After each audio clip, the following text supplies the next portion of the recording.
Assalamu alaikum. I am Dr. Tanveer Ahmed, and today I am going to deliver a lecture on the hydrocephalus.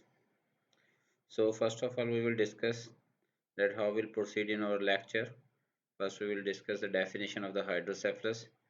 Then, we will discuss where the CSF found in the brain and what is the normal volumes of the CSF in infant or in adults. So we will discuss different values of the CSF in different infections. Then we will discuss or talk about the functions of the CSF. Then there are the certain types of the hydrocephalus. Then what happened to the patient or a patient of hydrocephalus, how present with to us, and what are the signs and symptoms by which a patient presented to us. So in last we will discuss about the diagnosis of the hydrocephalus and what are the treatment options of the hydrocephalus. So first of all about the definition. So hydrocephalus is a Greek word which means water in the head, or we can also say that hydro mean water and cephalus mean head. As the name implies, it is a condition in which primary characteristic is excessive accumulation of fluid in the brain. Although hydrocephalus was once known as water on the brain, the water is actually cerebrospinal fluid, but not the actual water, but is the CSF which is excessively accumulated in the ventricle systems of the brain. Excessive accumulation of CSF results in the abnormal widening of the spaces in the brains called ventricles, and this widening creates potentially harmful pressure on the tissues of the brain, which then leads to signs and symptoms of the hydrocephalus. So, it is maybe the secondary to increase production or decrease absorption of the CSF. We will discuss in later. We will discuss in our upcoming slides. So first of all, in this picture, you can see that these are the meninges which surround the brain and the spinal cords. So these meninges are the continuous. First of all, there are the three layers which surrounds the brain tissue. These are the dura mater, arachnoid mater, and the pia mater.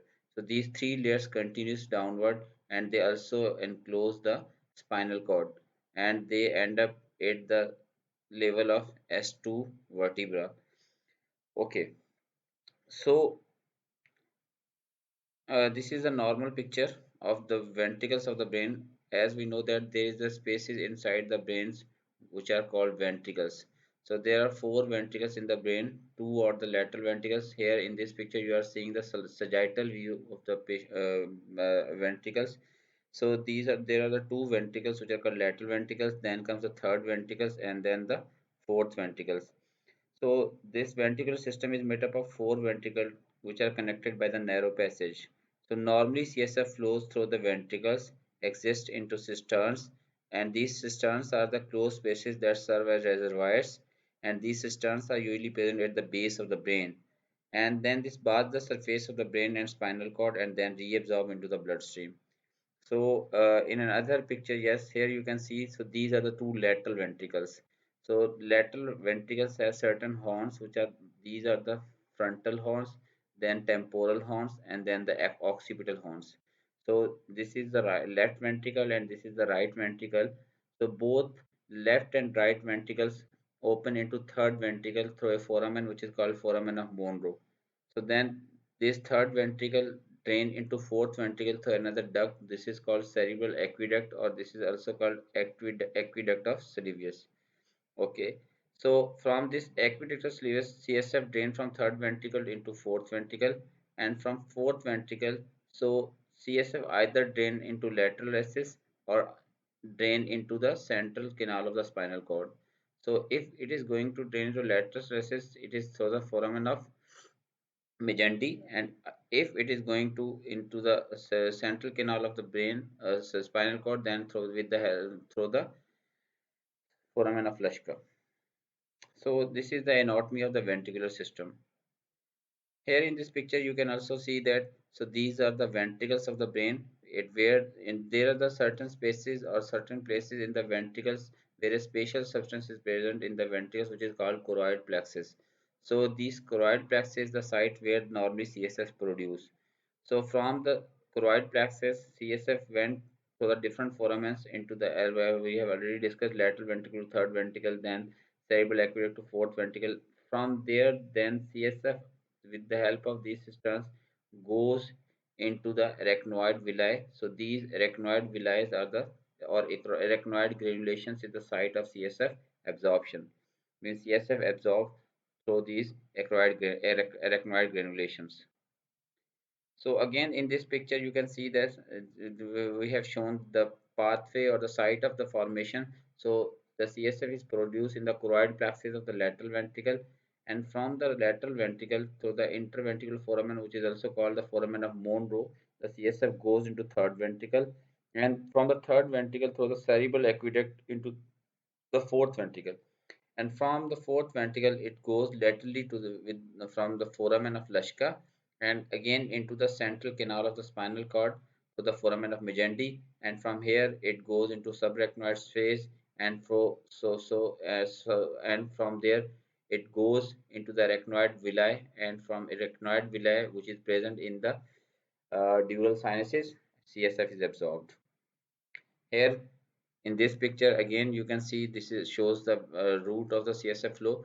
First of all, it is produced in the lateral ventricles. From the lateral ventricle, with the help of foramen of Monro, it goes into the third ventricle, and from the third ventricle with the help of cerebral aqueduct it goes into fourth ventricle, and from the fourth ventricle it is through the foramen of Magendie goes into cisterna magna or superior cistern, then into the cerebral hemisphere, and in last into the arachnoid villi, which is present in the superior sagittal sinus, which is the dural venous sinus, and then the right transverse sinus, sigmoid sinus, and the internal jugular vein.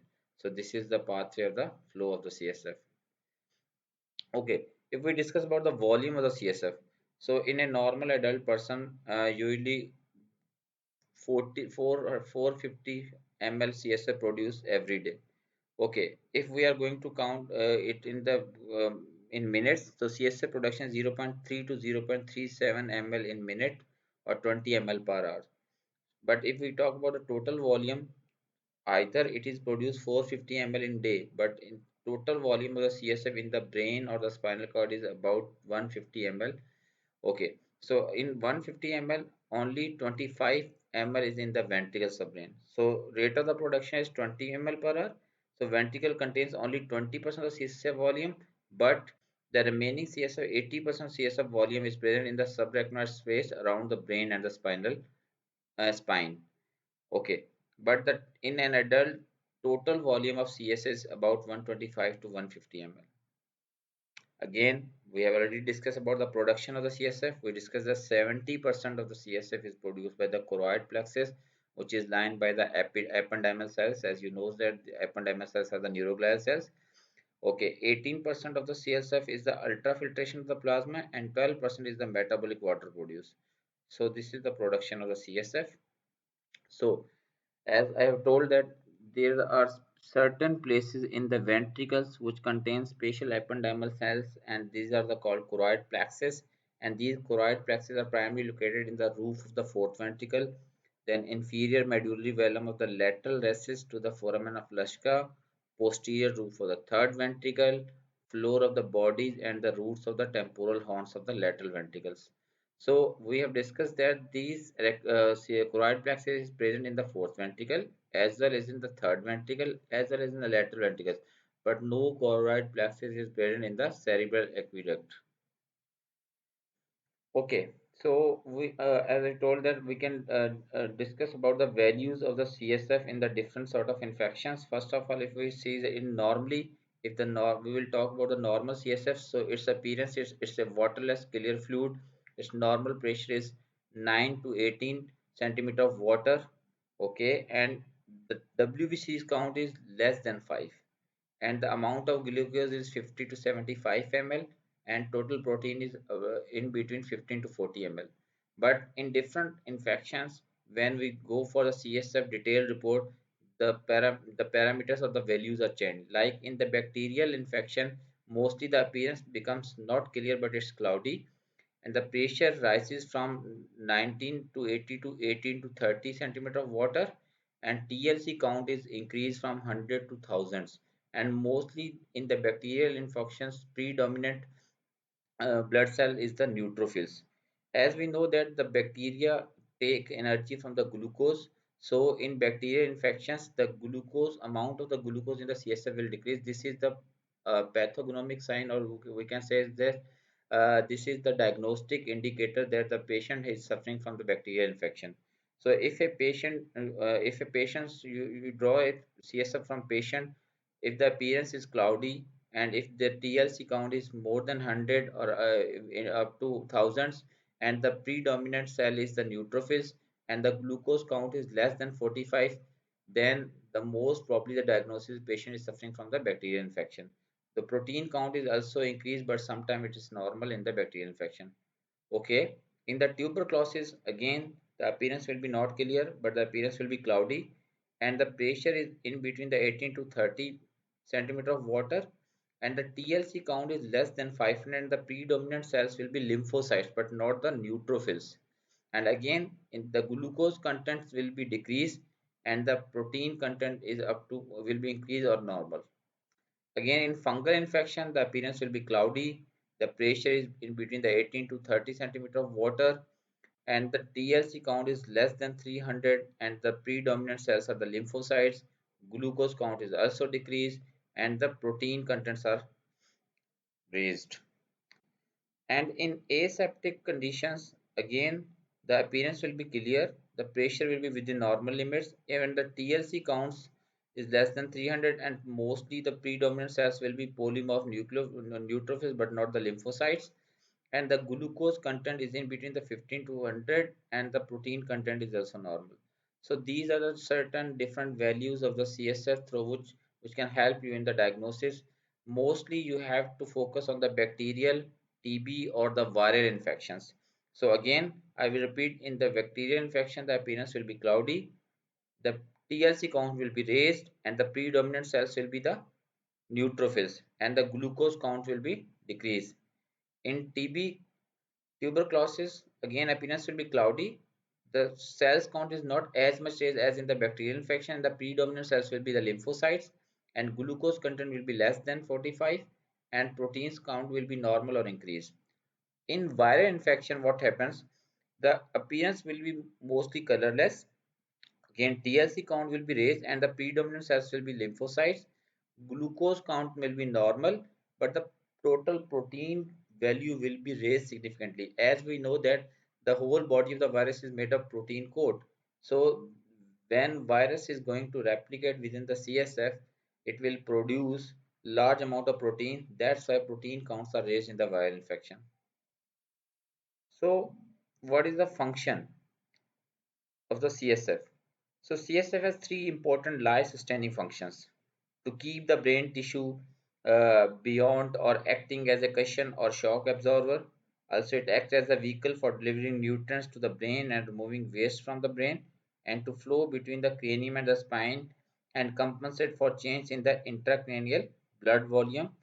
Okay, so the balance between the production and the absorption of CSF is critically important. So these are the functions of the cerebrospinal fluid, but it removes the waste from the brain, it carry the nutrients to the brain, and it also cause the cushions effect to the brain.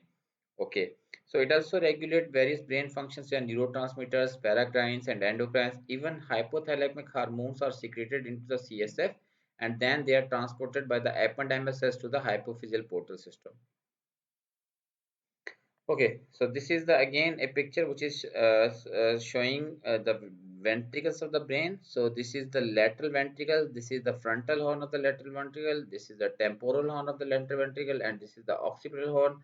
And here you can see this is the third ventricle, and third ventricle through the cerebral aqueducts is drained into the fourth ventricle.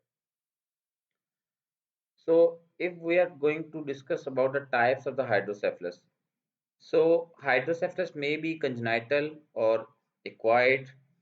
Hydrocephalus may be communicating or non-communicating.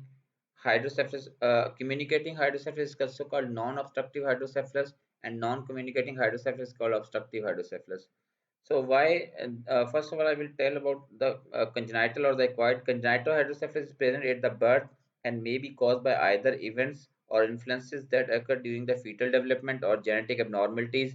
Acquired hydrocephalus develop at the time of the birth or at some point afterward. This type of hydrocephalus can affect individuals of all ages and may be caused by injury or disease. So, as it is, hydrocephalus may be communicating or non-communicating. So communicating hydrocephalus occur when the flow of the CSF is blocked after it exits the ventricle. This form is called communicating because the CSF can still flow between the ventricles which remain open. So there is a communication between the all ventricles, lateral ventricles, third ventricle, and the fourth ventricles. But in non-communicating hydrocephalus, which is also called obstructive hydrocephalus, it occurs when the flow of the CSF is blocked along one or more of the narrow passage connecting the ventricles. And for example, one of the most common cause of the hydrocephalus of the non-communicating hydrocephalus is the aqueductal stenosis. So in aqueductal stenosis, the CSF cannot flow from the third ventricle to the fourth ventricle.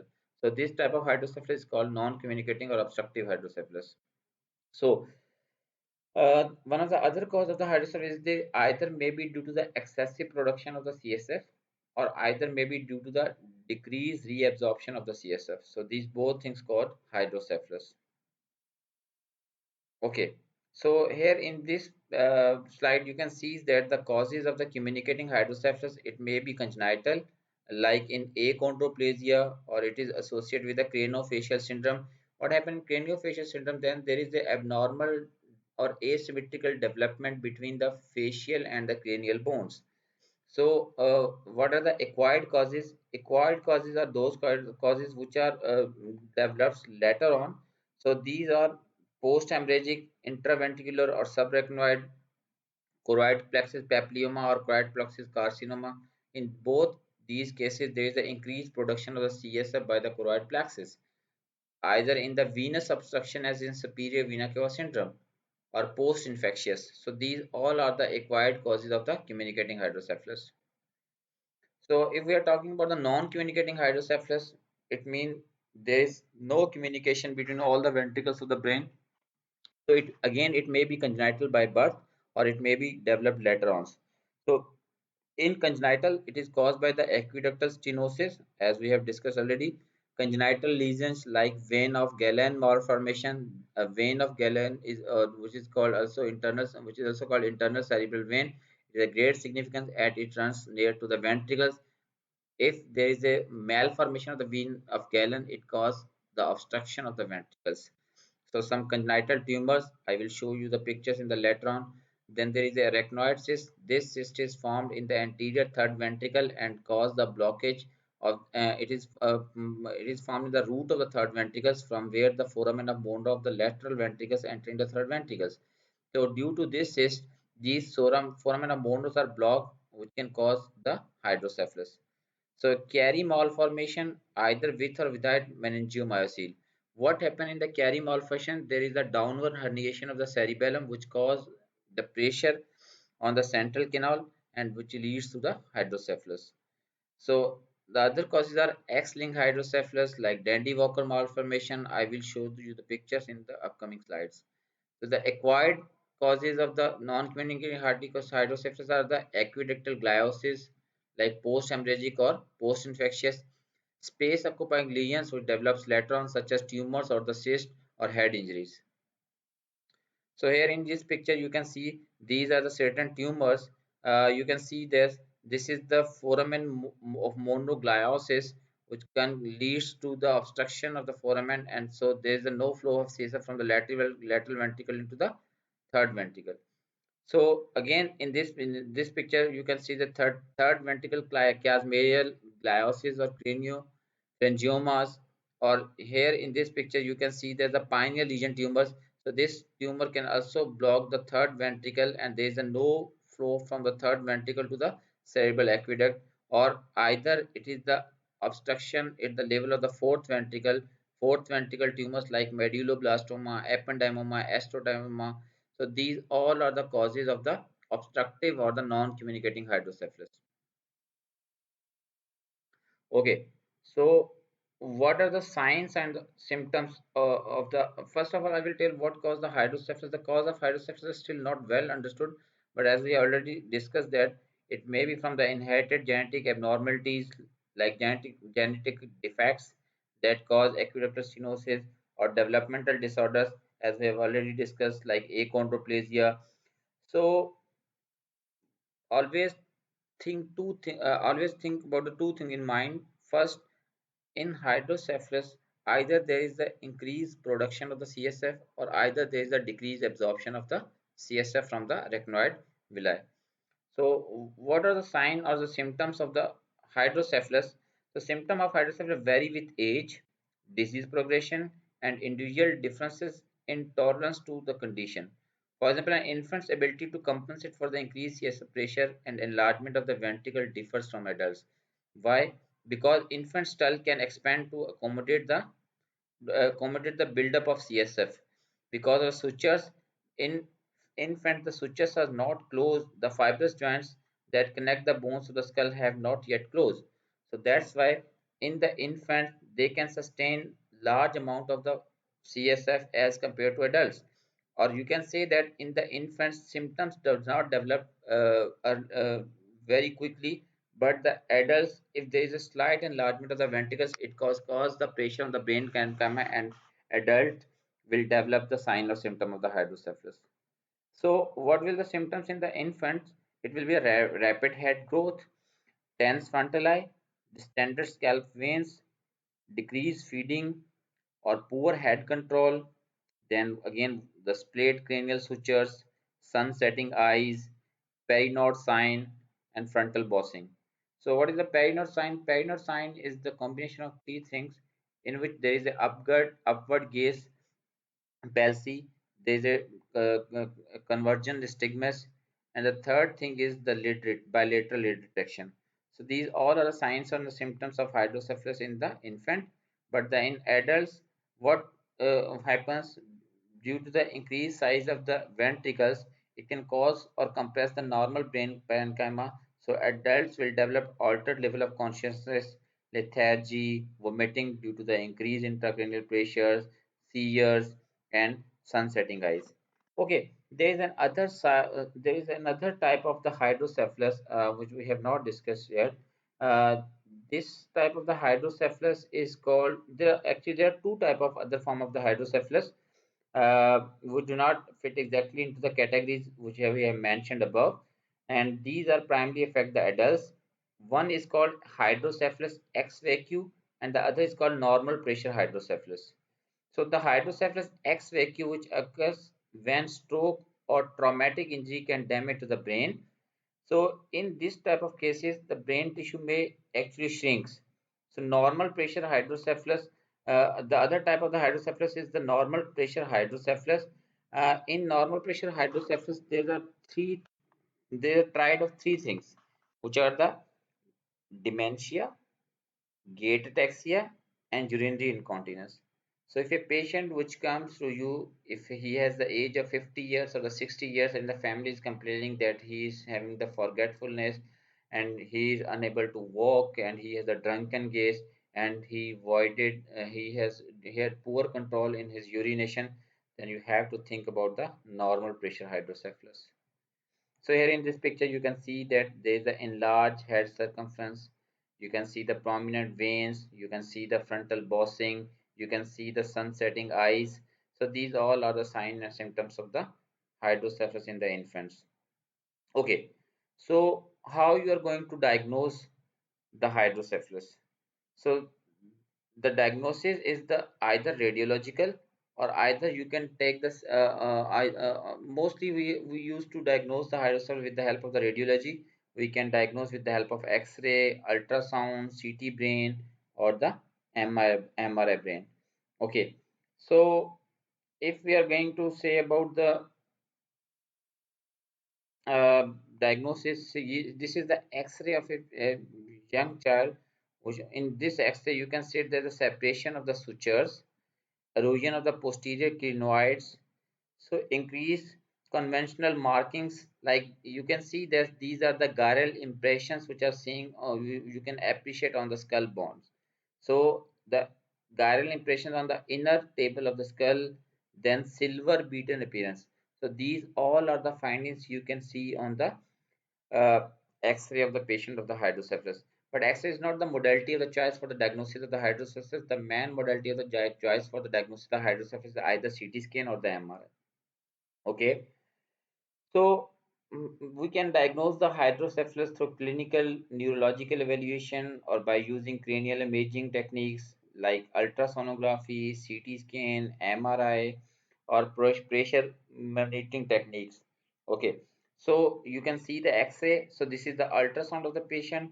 Here in this ultrasound, this is the normal ultrasound of the patient. You can see the ventricle, which is not as much dilated, but it contains a little amount of the CSF. So in the next picture, you can see there is a massive accumulation of the CSF in the ventricles, and the ventricles are the dilated. So in ultrasound, through ultrasound, you can also diagnose the hydrocephalus. So the modality of the choice, as I have already told, that either it is the CT scan or the MRI.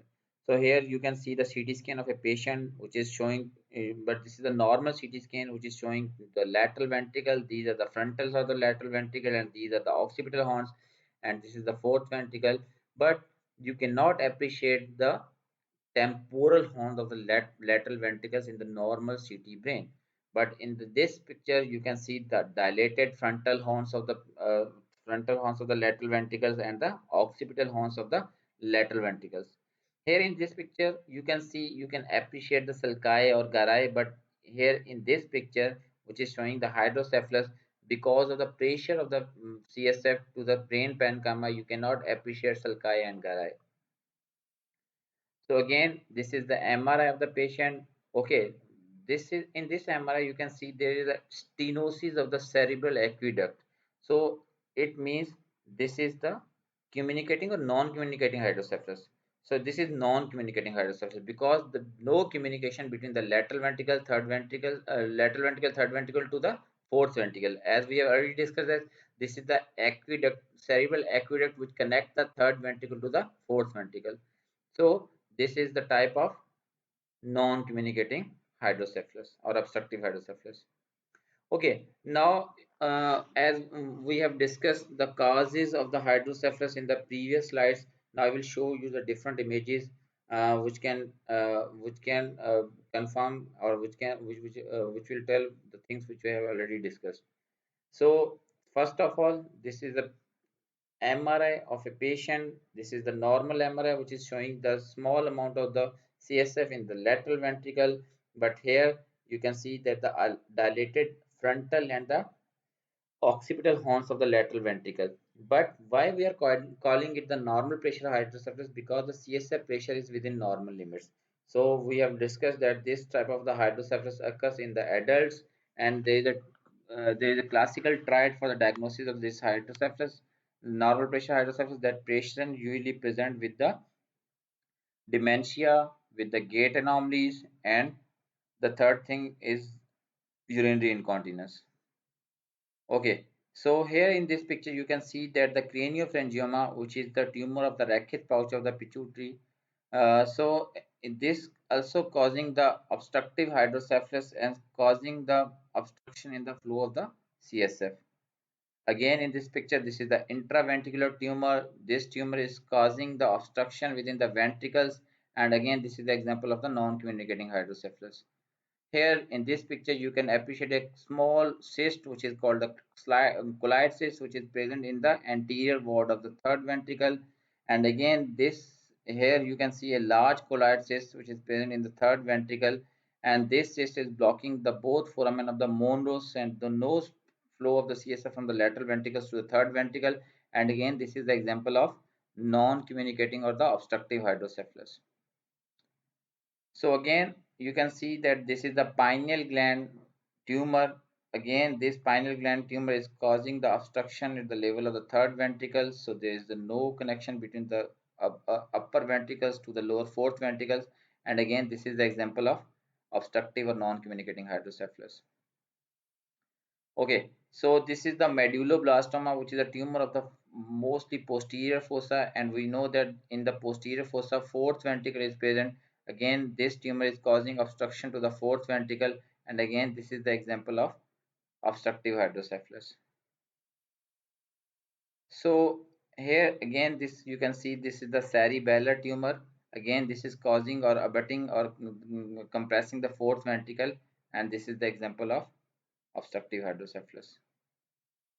So enlarged, this is the CP angle tumor. Again, these CP angle tumors when get enlarged, it can cause pressure on the fourth ventricle and cause obstructive hydrocephalus. So this is a picture of TB meningitis. As we know that in the TB meningitis, the CSF get infected, turbid, and this infected CSF block the ventricular foramens and cause hydrocephalus. So this is the intraventricular bleed. So this intraventricular bleed also can intraventricular bleed also can disturb the flow of the CSF, or can distract the normal flow of the CSF from the different foramens into the different ventricles and then due to the electrolyte granulation. So this is again the example of the obstructive hydrocephalus. So we have also discussed the cause of the hydrocephalus, the Arnold-Chiari malformation. As I have told you that in the Arnold-Chiari malformation, there is a downward displacement of the cerebellar vermis or the cerebellar tonsils. So these tonsils, this downward displacement of cerebellar tonsils cause the obstruction of the central canal. So again, this cause hydrocephalus. So this is a Dandy Walker wall malformation. As if you remember, we discussed all these things in the previous slides in the causes of the hydrocephalus. Here I am just showing you the different images. So what happened in the Dandy Walker? There is the agenesis of the cerebellum. So when there is the agenesis of cerebellum, here is a cistern which is called cisterna magna. So there is a large cisterna magna. So what is the classical triad in the Dandy Walker is there is cyst in the posterior fossa, there is the agenesis of the cerebellar vermis, and the hydrocephalus. Okay, so now we will discuss about the treatment of the hydrocephalus. So okay, before discussing about the treatment of the hydrocephalus, we have also, if we are going to manage the hydrocephalus, we are going to underwent for a surgery, first of all, we have to take the detailed report of the CSF, which is called CSF, DR, and CSF, and in which we have to see that either patient have any sort of infection in the CSF or CSF is clear. Make sure if the patient is having suffering from the infective CSF or either which is bacterial or viral, then we have to avoid for the surgical options for the treatment of the hydrocephalus. So there are two type of treatment for the hydrocephalus. One is the medical treatment and the other is the surgical treatment. In medical treatment or in the medical therapy, so we definitely hydrocephalus. We do not mean this is not the effective way to treat the hydrocephalus. In which we give the diuretics like acetazolamide, like furosemide to decrease the production of the CSF or to increase the absorption of the CSF, and in medical therapy by giving the diuretics we just decrease the amount of CSF, but this is not the definitive therapy. So the definite therapy for the management of the hydrocephalus is the shunt. So hydrocephalus is most often treated by surgically inserting a shunt system. This system diverts the flow of CSF from the CNS to the other area of the body and where it can be absorbed as part of the normal circulatory process. So, but before we are inserting a shunt, there are the temporary Mayer's, which is the serial lumbar or the ventricular punctures in the very small children, or EVD in case of infectious or hemorrhagic etiology. So again, as I told, if the patient has infectious CSF, then we will not go for the shunt, but we will do the EVD. EVD stands for extraventricular drain. So what is the definitive treatment? So that definite treatment is the minimal invasive, which is the third ventriculostomy, which is the endoscopic technique, or either we go through the shunts. Okay, so the shunt system divert the flow of CSF from the CNS to other area of the body. A shunt is a flexible but sturdy plastic tube. A shunt system is consists of the shunt, a catheter, and a valve. Okay, so one end of the catheter is placed within the ventricle inside the brain, or in the CSF outside the spinal cord. So this is the ventricular end of the shunt. You can see this is the ventricular catheter and this is the wall. So this ventricular catheter will be inserted in the ventricle of the brain, then it is connected with the wall, and this wall is again then connected with the distal catheter, which is goes subcutaneously from the skull to the mostly peritoneum. Okay, so Mostly there are the other some other side it where we can place the other end of the catheter, but commonly this is placed within the abdominal cavity, but it can also be placed in the side of the body, such as chambers of the heart or areas around the lungs, where CSF can drain and can be absorbed. So a valve is also located along the catheter, maintains one-way flow and regulate the rate of the CSF flow. So this is the ventricular systole. Here you can say that, so this approach is called frontal approach. If we are inserting the ventricle end into the frontal horn of the lateral ventricle, the other is the occipital approach. In this approach, we are inserting the shunt into the occipital horn of the lateral ventricle. You can also see here the different parts of the shunt system. So this is the ventricular catheter, this is the wall, and then this is tube which is present under the skin, and this is inserted into the peritoneal, inside the peritoneum. This is also called peritoneal end of the shunt. So in this table you can see the common shunt types like ventriculoperitoneal shunt, in which ventricles, there is a kind of communication between the ventricle to the peritoneal cavity. Then the other is the ventriculoatrial shunt, in which there is a connection of the ventricle to the right atrium of the heart. Then ventriculopleural shunt, in which ventricles are connected to the pleural cavity. And last, lumboperitoneal shunt, in which the lumbar spine, the ventricle end is connected, inserted into the lumbar spine, and then this is connected to the peritoneal cavity. So these are the different types of the shunt. But in our practice, mostly and commonly we use the ventriculoperitoneal shunt. So this is a picture of the lumboperitoneal shunt, in which the one end is inserted into the arachnoid space of the lumbar vertebra, and the other is inserted into the peritoneal cavity. So another technique is the minimal invasive technique, which is also called the third ventriculostomy. So in this technique, we assess into the third ventricles with the help of the endoscope. And what we do, sorry, not the third ventricle, but the lateral ventricles. So what we do in this technique, there is a septum which is present between the two lateral ventricles, which is called septum pellucidum. So we just do the fenestration of the septum pellucidum. And other what thing we do, uh, we just make a hole in the roof of the third ventricles, and we connect this we make a connection from the roof of the third ventricle to the cisterns which is present around the midbrain. So this technique is called third ventriculostomy. So these are the different options, and thank you so much for your concerns.